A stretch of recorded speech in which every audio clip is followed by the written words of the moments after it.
কিশোর কিশোরী, তরুণ তরুণী, ছাত্রছাত্রী, নারী পুরুষ, নবীন প্রবীণ, আপনাদের সবাইকে আমার আন্তরিক সালাম ও অভিবাদন। আসসালামু আলাইকুম। আজ আপনাদের সামনে উপস্থিত হয়েছি এক অতি তাৎপর্যপূর্ণ, ঐতিহাসিক ও ভবিষ্যৎ নির্ধারক মুহূর্তে। আর মাত্র একদিন পরেই সারা দেশে অনুষ্ঠিত হবে ত্রয়োদশ জাতীয় সংসদ নির্বাচন এবং তার সাথে জুলাই জাতীয় সনদের উপর গণভোট। সারা জাতির বহু বছরের আকাঙ্ক্ষার দিন।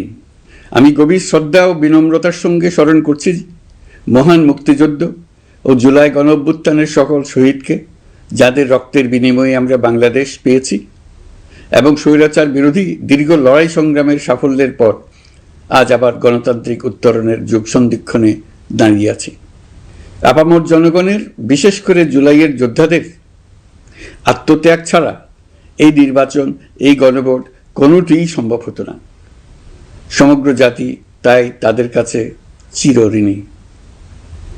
প্রত্যেক জাতির জীবনে এমন কিছু দিন আসে যার তাৎপর্য থাকে সুদূর প্রসারী, যেদিন নির্ধারিত হয় রাষ্ট্রের ভবিষ্যৎ দিক নির্দেশনা, গণতন্ত্রের চরিত্র এবং স্থায়িত্ব ও আগামী প্রজন্মের ভাগ্য। আগামী পরশু ঠিক তেমনি একটা দিন, যেদিন দুটি ভোট অনুষ্ঠিত হতে যাচ্ছে। আমরা সবাই মিলে নতুন সরকার গঠনের নির্বাচন করব এবং পাশাপাশি গণভোটের মাধ্যমে আমাদের প্রাণপ্রিয় বাংলাদেশ রাষ্ট্রের ভবিষ্যৎ কাঠামো নির্ধারণ করব। ইতিমধ্যে আনুষ্ঠানিক নির্বাচনী প্রচার প্রচারণা শেষ হয়ে গেছে। এখন আমাদের সবার সিদ্ধান্ত নেওয়ার পালা। এই মুহূর্তে রাষ্ট্রের দায়িত্বপ্রাপ্ত একজন নাগরিক হিসেবে আপনাদের সঙ্গে কিছু গুরুত্বপূর্ণ কথা ভাগ করে নেওয়াকে আমি আমার নৈতিক ও সাংবিধানিক দায়িত্ব মনে করছি। প্রথমেই গভীর সন্তোষ ও কৃতজ্ঞতার সঙ্গে উল্লেখ করতে চাই, এবারের নির্বাচনকে ঘিরে সার্বিক প্রচার প্রচারণা পূর্ববর্তী যে কোনো নির্বাচনের তুলনায় উল্লেখযোগ্যভাবে শান্তিপূর্ণ হয়েছে। মত আদর্শের পার্থক্য থাকা সত্ত্বেও রাজনৈতিক দলগুলো সংযম দেখিয়েছে। প্রার্থীরা দায়িত্বশীল আচরণ করেছেন এবং সাধারণ মানুষ সচেতন থেকেছেন। এই পরিবেশ হঠাৎ করে তৈরি হয়নি, এটি সম্মিলিত সংখ্যক রাজনৈতিক দলের অংশগ্রহণ। স্বতন্ত্র সহ মোট প্রার্থীর সংখ্যা 2000-এরও বেশি। আগের জাতীয় নির্বাচনগুলোতে এর চেয়ে বেশি প্রার্থী প্রায় কখনোই দেখা যায়নি। প্রিয় দেশবাসী, এবারের নির্বাচন শুধু আরেকটি নিয়মিত নির্বাচন নয়, এটি একটি গণ অভ্যুত্থানের পর দেশের প্রথম জাতীয় নির্বাচন। দীর্ঘ সময় ধরে জমে থাকা ক্ষোভ, বৈষম্য, বঞ্চনা ও অবিচারের বিরুদ্ধে জনগণের যে জাগরণ আমরা দেখেছি, এই নির্বাচন তার সাংবিধানিক প্রকাশ। রাজপথের সেই দাবি আজ আপনাদের ব্যালটের মাধ্যমে উচ্চারিত হতে যাচ্ছে। তাই এই নির্বাচন বাংলাদেশের গণতান্ত্রিক যাত্রায় একটি ঐতিহাসিক মাইলফলক। এই নির্বাচনের মাধ্যমে আমরা শুধু জনপ্রতিনিধি নির্বাচন করছি না, একই সাথে আমরা সিদ্ধান্ত নিচ্ছি বাংলাদেশ কোন পথে এগোবে। আমরা কি একটা বৈষম্যহীন, ন্যায়ভিত্তিক ও জবাবদিহিমূলক রাষ্ট্র গড়তে পারবো, নাকি আবারও পুরনো ক্ষমতাকেন্দ্রিক ও অনিয়ন্ত্রিত বৃত্তে ফিরে যাব? এই প্রশ্নের উত্তর দেবে গণভোট। আমি সকল প্রতিদ্বন্দ্বী প্রার্থীর প্রতি আন্তরিক আহ্বান জানাই, নির্বাচনের ফলাফল যাই হোক না কেন, ব্যক্তিগত বা দলীয় স্বার্থের ঊর্ধ্বে উঠে জাতির বৃহত্তর স্বার্থকে প্রাধান্য দিন। বিজয় যেমন গণতন্ত্রের অংশ, তেমনি পরাজয়ও গণতন্ত্রের অবিচ্ছেদ্য সত্য। নির্বাচনের পর সবাই মিলে একটি নতুন, ন্যায়ভিত্তিক, গণতান্ত্রিক ও অন্তর্ভুক্তিমূলক বাংলাদেশ গড়ার কাজে আত্মনিয়োগ করুন। প্রিয় দেশবাসী, আজ আমি বিশেষভাবে কথা বলতে চাই আমাদের তরুণ ভোটার ও নারী ভোটারদের সঙ্গে। আপনারাই সেই প্রজন্ম যারা গত 17 বছর ধরে ভোটাধিকার থাকা সত্ত্বেও ভোট দিতে পারেননি। আপনারা বড় হয়েছেন এমন এক বাস্তবতায় যেখানে ভোটের মুখোশ ছিল কিন্তু ভোট ছিল না, ব্যালট ছিল কিন্তু ভোটার ছিল না। এই দীর্ঘ সময়ের বঞ্চনা ও অবদমনের সবচেয়ে বড় মূল্য জাতিকে প্রতিদিন দিতে হয়েছে। তবু আপনারা আশা ছাড়েননি, অন্যায়ের সামনে মাথা নত করেননি। আন্দোলনে, প্রতিবাদে, চিন্তায় ও স্বপ্নে আপনারা একটি নতুন বাংলাদেশের আকাঙ্ক্ষা লালন করেছেন। আজ জুলাই গণ অভ্যুত্থানের মাধ্যমে ইতিহাসের গতিপথ বদলানোর সেই দিনটি এসেছে। বিশেষ করে আমাদের নারীরা মুক্তিযুদ্ধ থেকে শুরু করে বাংলাদেশের সবকটি গণ আন্দোলন, পরিবার থেকে রাষ্ট্র, সবখানেই শক্তি হয়ে দাঁড়িয়েছেন। নারীরাই ছিল জুলাই গণ অভ্যুত্থানের সম্মুখ সারির যোদ্ধা। নারীরাই এই দেশের অর্থনীতির অন্যতম চালিকা শক্তি। বৈদেশিক মুদ্রা আয়ের শক্ত ভিত, ক্ষুদ্র ঋণ, কুটির শিল্প, নারী উদ্যোক্তা, এই শব্দগুলোর পেছনে আছে পরিবর্তনের গল্প, পরিবার ও সমাজে স্বাবলম্বী হবার গল্প। আপনারা ঘরে, রাজপথে সমানভাবে সংগ্রাম করেছেন, সন্তানদের ভবিষ্যৎ আগলে রেখেছেন, সমাজকে টিকিয়ে রেখেছেন, অথচ রাষ্ট্রীয় সিদ্ধান্তে নিজেদের মত প্রকাশের সুযোগ থেকে দীর্ঘদিন বঞ্চিত হয়েছেন। এই নির্বাচন আপনাদের জন্য এক নতুন সূচনা। আর আমাদের তরুণরা, যাদের স্বপ্ন, মেধা ও শক্তি আগামী বাংলাদেশের ভিত্তি, এই ভোট আপনাদের প্রথম সত্যিকারের রাজনৈতিক উচ্চারণ। তাই আমি আপনাদের কাছে অনুরোধ নয়, দাবি জানাচ্ছি, ভয়কে পেছনে রেখে সাহসকে সামনে এনে ভোট কেন্দ্রে যান। আপনার একটি ভোট শুধু একটি সরকার নির্বাচন করবে না, এটি 17 বছরের নীরবতার জবাব দেবে, বাধাহীন ফেসিবাদের জবাব দেবে, জাতিকে নতুনভাবে গঠিত করবে এবং প্রমাণ করবে এই দেশ তার তরুণ ও নারী এবং সংগ্রামী জনতার কণ্ঠ আর কোনো দিন হারাতে দেবে না। প্রিয় নাগরিকবৃন্দ, নির্বাচন অবাধ, সুষ্ঠু, নিরপেক্ষ ও শান্তিপূর্ণ করতে সরকার সর্বোচ্চ প্রস্তুতি গ্রহণ করেছে। এবার রেকর্ড সংখ্যক আইনশৃঙ্খলা বাহিনীর সদস্য মোতায়েন করা হয়েছে। পাশাপাশি ম্যাজিস্ট্রেসি ক্ষমতা সম্পন্ন সশস্ত্র বাহিনীর সদস্যদেরও ব্যাপকভাবে দায়িত্বে রাখা হয়েছে, যাতে যে কোনো ধরনের বিশৃঙ্খলা বা সহিংসতা দ্রুত ও কঠোরভাবে প্রতিহত করা যায়। আমি গভীরভাবে বিশ্বাস করি, তারা সকলেই ঈমান, দেশপ্রেম ও কর্তব্যনিষ্ঠায় উজ্জীবিত হয়ে তাদের উপর অর্পিত মহান দায়িত্ব সুষ্ঠু ও সুচারুরূপে পালন করবেন। প্রযুক্তির সর্বোচ্চ ব্যবহার নিশ্চিত করতে প্রথমবারের মতো সারা দেশে ব্যাপক পরিসরে সিসি ক্যামেরা স্থাপন করা হয়েছে। ভোট কেন্দ্রে দায়িত্বরত কর্মকর্তারা শরীরের সাথে সেঁটে রাখা ক্যামেরা ব্যবহার করছেন। নিরাপত্তা ও নজরদারিতে ড্রোন ও ডগ স্কোয়াড ব্যবহারের ব্যবস্থাও রাখা হয়েছে। এসব ব্যবস্থার একমাত্র লক্ষ্য, ভোটাররা যেন নির্ভয়ে, নিশ্চিন্তে ও সম্মানের সঙ্গে তাদের ভোটাধিকার প্রয়োগ করতে পারেন। এই নির্বাচনকে আরও অন্তর্ভুক্তিমূলক করার জন্য আমরা কিছু ঐতিহাসিক পদক্ষেপ গ্রহণ করেছি। প্রথমবারের মতো প্রবাসী বাংলাদেশিদের ভোটাধিকার প্রয়োগের সুযোগ সৃষ্টি করা হয়েছে। বিশ্বের বিভিন্ন প্রান্তে বসবাসকারী আমাদের ভাই বোনেরা দেশের ভবিষ্যৎ নির্ধারণে অংশগ্রহণ করতে পারছেন। এটি আমাদের গণতন্ত্রের পরিসরকে আরও বিস্তৃত করেছে। আমাদের এই নতুন অভিজ্ঞতা অন্যান্য দেশে প্রচলনের জন্য ইতিমধ্যে কয়েকটি দেশ আগ্রহ প্রকাশ করেছে এবং আমাদের অভিজ্ঞতার প্রতিটি ধাপ তারা পর্যবেক্ষণ করছে। একই সঙ্গে দেশে অবস্থানরত সরকারি কাজে নিয়োজিত ব্যক্তি, আইনশৃঙ্খলা বাহিনীর সদস্য এবং আইনি হেফাজতে বা কারাগারে থাকা যোগ্য নাগরিকদের জন্য পোস্টাল ব্যালটের মাধ্যমে ভোট প্রদানের সুযোগ দেওয়া হয়েছে। এটি প্রমাণ করে রাষ্ট্র কাউকে বাদ দিয়ে নয়, সবাইকে সঙ্গে নিয়েই এগোতে চায়। ভোটাধিকার কারো দয়া নয়, এটা আমাদের সংবিধান প্রদত্ত মৌলিক অধিকার। এই অধিকার প্রয়োগের মাধ্যমেই আমরা ঠিক করি আমাদের ভবিষ্যৎ কোন পথে যাবে। একটি অবাধ ও সুষ্ঠু অংশগ্রহণমূলক নির্বাচন নিশ্চিত করা শুধু সরকারের দায়িত্ব নয়, এটি রাষ্ট্রের প্রতিটি নাগরিকের দায়িত্ব।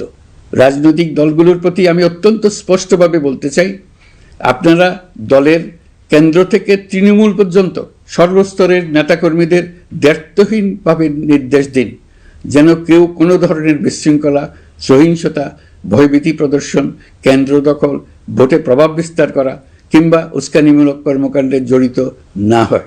কেউ যেন সোশ্যাল মিডিয়াতে বা অন্য কোনোভাবে গুজব না ছড়ায়। রাষ্ট্র কোনোভাবেই এই ধরনের আচরণ সহ্য করবে না।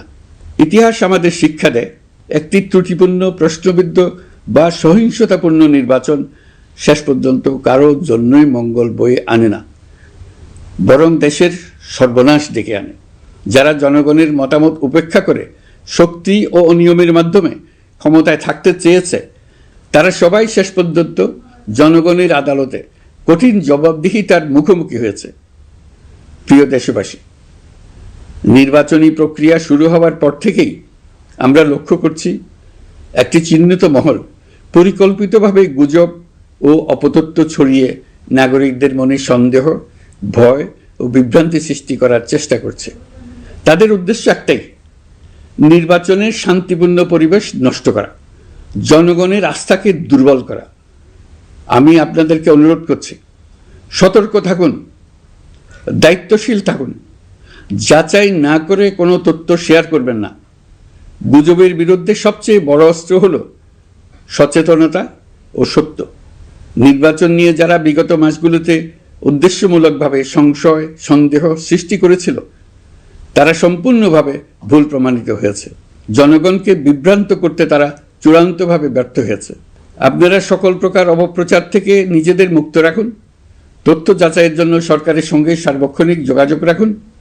নির্বাচন বন্ধু হটলাইন 333 এতে ফোন করে সঠিক খবর জেনে নিন। এখন নতুন করে অপপ্রচার চালানো হচ্ছে যে বর্তমান অন্তর্বর্তী সরকার নাকি নির্বাচিত জনপ্রতিনিধিদের কাছে দায়িত্ব হস্তান্তর করবে না। এটা সম্পূর্ণ ভিত্তিহীন ও পরিকল্পিত অপপ্রচার, যার একমাত্র উদ্দেশ্য হলো আমাদের গণতান্ত্রিক উত্তরণে বিঘ্ন সৃষ্টি করা। আপনারা নিশ্চিত থাকুন, নির্বাচনে বিজয়ী জনপ্রতিনিধিদের কাছে দ্রুততম সময়ে ক্ষমতা হস্তান্তর করে অন্তর্বর্তীকালীন সরকার তার দায়িত্ব সমাপ্ত করবে। প্রিয় দেশবাসী, আমরা একটি ঐতিহাসিক নির্বাচন থেকে মাত্র কয়েক ঘন্টা দূরে। 24-এর গণঅভ্যুত্থান আমাদের এই সুযোগ এনে দিয়েছে। যখন আমরা ভেবেছিলাম আরেকটি প্রহসনের নির্বাচনের জন্য আমাদেরকে অপেক্ষা করতে হবে আরও 5 বছর, তখনই আমাদের সন্তানরা হুঙ্কার দিয়ে ভেঙে ফেলেছে গোলামের জিঞ্জির। সহস্রাধিক প্রাণের বিনিময়ে আজকের এই দিনটি আমরা পেয়েছি। অভ্যুত্থানের দিনগুলো এখনও আমাদের স্মৃতিতে টাটকা। দেয়ালের লিখনগুলো এখনও সারা দেশের দেয়ালে দেয়ালে জলজল করছে। দেয়ালে দেয়ালে স্কুল, কলেজ, মাদ্রাসা, বিশ্ববিদ্যালয়ের শিক্ষার্থীরা গ্রাফিতির মাধ্যমে লিখেছিল তাদের মনের কথাগুলো। সেখানে তারা বলেছে পরিবর্তনের কথা, সংস্কারের কথা। জুলাই সনদ কোনো দলের একক ইশতেহার নয়। দীর্ঘ 9 মাস 30টিরও বেশি রাজনৈতিক দলের সাথে আলোচনা করে জাতীয় ঐক্যমত্য কমিশন জুলাই জাতীয় সনদ প্রস্তুত করেছে। এই আলোচনায় অনেক প্রস্তাবের পক্ষে বিপক্ষে দীর্ঘ মতবিনিময় শেষে রাজনৈতিক দলগুলো এতে স্বাক্ষর করেছে। এই সনদ জাতির ভবিষ্যৎ পথ চলার এক ঐতিহাসিক দলিল, গণঅভ্যুত্থানের চেতনা, জনগণের দীর্ঘদিনের আকাঙ্ক্ষা এবং ভবিষ্যৎ রাষ্ট্র ব্যবস্থার একটি সুস্পষ্ট দিক নির্দেশনা। এই সনদের মাধ্যমে আমরা সংস্কারসমূহ বাস্তবায়নের অঙ্গীকার করেছি। তবে রাজনৈতিক স্থিতিশীলতা, বিশ্বাসযোগ্য ও অংশগ্রহণমূলক নির্বাচন, শাসন ব্যবস্থায় জবাবদিহিতা, অর্থনৈতিক পুনর্গঠন এবং সমাজে সম অধিকার নিশ্চিতকরণ, এসবের সফল বাস্তবায়ন এককভাবে রাষ্ট্রযন্ত্রের মাধ্যমে সম্ভব নয়। এর জন্য সবচেয়ে বেশি প্রয়োজন জনগণের সক্রিয় অংশগ্রহণ ও মতামত। কারণ একটি জাতীয় রূপান্তর কখনোই একক সিদ্ধান্তে বা একক শাসনের মাধ্যমে টেকসই হয় না। জনগণই রাষ্ট্রের প্রকৃত শক্তি। পরিবর্তনের চূড়ান্ত বৈধতা আসে জনগণের সম্মতি থেকেই। তাই দেশের ভবিষ্যৎ দিক নির্দেশনা নির্ধারণে জনগণকে সরাসরি সিদ্ধান্ত গ্রহণের সুযোগ দেওয়াই হলো গণতান্ত্রিক পথের মূল ভিত্তি। এই লক্ষ্যেই আমরা গণভোটের আয়োজন করেছি, যাতে দেশের ভবিষ্যৎ সংস্কার দিশা নির্ধারণে জনগণ সরাসরি নিজেদের মত প্রকাশ করতে পারেন। এই গণভোট বাংলাদেশের ইতিহাসে একটি নতুন মাইলফলক হয়ে থাকবে।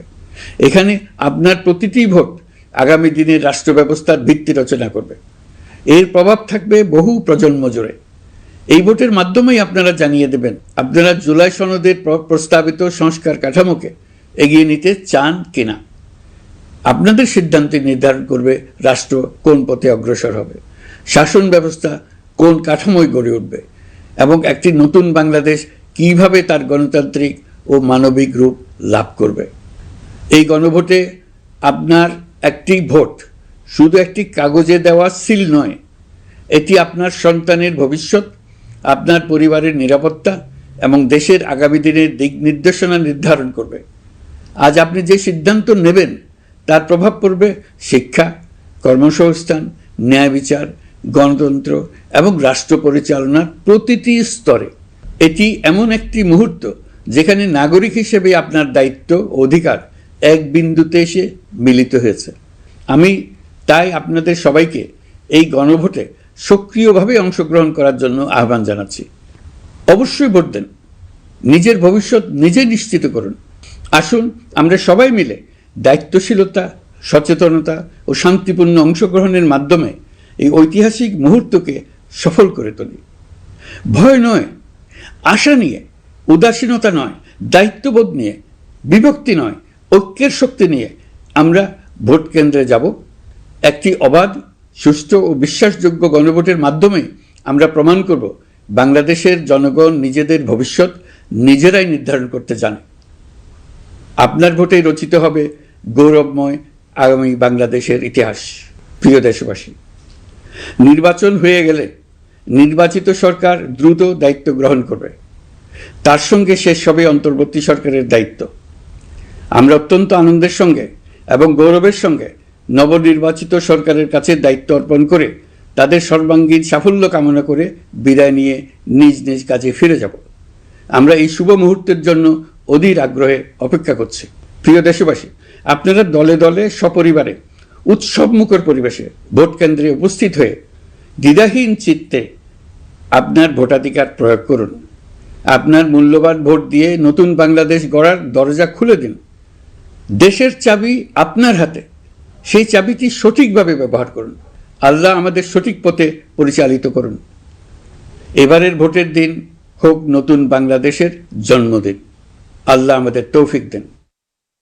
প্রিয় দেশবাসী, আসুন উৎসবমুখর নির্বাচন বাস্তবে রূপায়িত করে এই দিনটিকে ইতিহাসের স্মরণীয় দিন হিসেবে প্রতিষ্ঠিত করে রাখি।